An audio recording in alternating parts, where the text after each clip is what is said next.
மனுஷனுடைய வாழ்க்கை அப்படின்றது எதிர்பாராதது ஒண்ணுதான். அதாவது அடுத்த நிமிஷம் அப்படின்றதே ஆச்சரியமான ஒண்ணுதான். இப்படி இருக்கும்போது தான் எத்தியோப்பியாவை சேர்ந்த 29 வயசு விவசாயி ஒருத்தர் இருந்திருக்காரு. அவருக்கும் இதே தான் நடந்திருக்கு. அதாவது என்ன நடந்திருக்கு அப்படின்னு பார்த்தீங்கன்னா, அவர் நல்ல தேக ஆரோக்கியத்தோடு இருந்திருக்காரு. இப்படி இருக்க பட்சத்தில் அவருக்கு ஒரு நாள் கழுத்தில் சின்ன கட்டி வந்திருக்கு. அது எந்த அளவு கட்டி அப்படின்னு பார்த்தீங்கன்னா, சின்ன எலுமிச்சம்பழம் இருக்கு இல்லையா, அந்த சைஸில் தான் கட்டி வந்திருக்கு. ஸோ ஆரம்பத்தில் இவர் என்ன நினச்சிருக்காரு அப்படின்னு பார்த்தீங்கன்னா, இது ஒரு நோமல் கட்டி, அதாவது சின்ன ஒரு வீக்கமாக இருக்குது, அது நாளடைவில் மாறிடும் அப்படின்னு நினச்சிருக்காரு.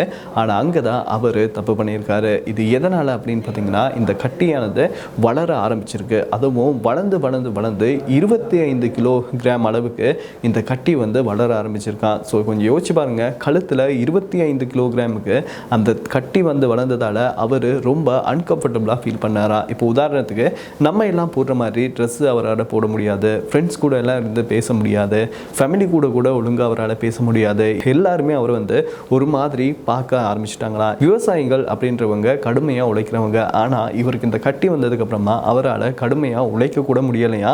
இதால் மன உளைச்சலில் அவர் வீட்டுக்குள்ளேயே அடங்கிட்டாராம். அதாவது எந்தளவு மன உளைச்சலை அவர் ஃபேஸ் பண்ணியிருப்பார் அப்படின்னு நான் சொல்லும்போதே உங்களுக்கு புரிஞ்சிக்க முடியாதா. இதுக்கப்புறமா அவர் என்ன பண்ணியிருக்காரு அப்படின்னு பார்த்தீங்கன்னா, ஹாஸ்பிட்டலுக்கு போயிருக்காரு. அங்கே தான் ஒரு விஷயம் ஒன்று தெரிய வருது. அந்த நோயானது தோலுக்கும் சதைக்கும் நடுவில் இருக்க கொழுப்பு இருக்கு இல்லையா, அதனால் ஏற்படுற நோய் அப்படின்னும், சராசரியாக இந்த கட்டியானது 10 சென்டிமீட்டர் தான் வரும் அப்படின்னும் டாக்டர்ஸ் கண்டுபிடிக்கிறாங்க. ஆனால் இவருக்கு 25 கிலோ, அதாவது ரொம்ப பெரிய கட்டியாக வந்துருச்சா. இதுக்கப்புறமா சில டாக்டர்ஸ் என்ன செய்கிறாங்க அப்படின்னு பார்த்தீங்கன்னா, இது உயிருக்கே ஆபத்து அப்படின்னாலும் துணிஞ்சு அந்த கட்டியை அவருடைய உடம்புல இருந்து வெட்டி எடுத்துடுறாங்க. இதுக்கப்புறமா 3 நாளில் அவர் டிஸ்சார்ஜ் ஆக்கி வீட்டுக்கும் போயிடுறாரு.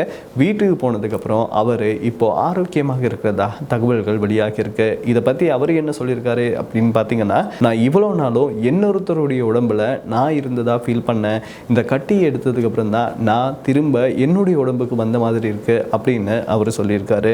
ஸோ இதை பற்றி நீங்கள் என்ன நினைக்கிறீங்க அப்படின்றத மறக்காமல் கமெண்ட்ஸாக சொல்லுங்கள். இன்னொரு வீடியோவில் சந்திக்கும் வரை உங்களிடமிருந்து விடைபெறும் நான் விஜே அருண், கேமராமேன் லிஷியரனுடன். நன்றி, வணக்கம்.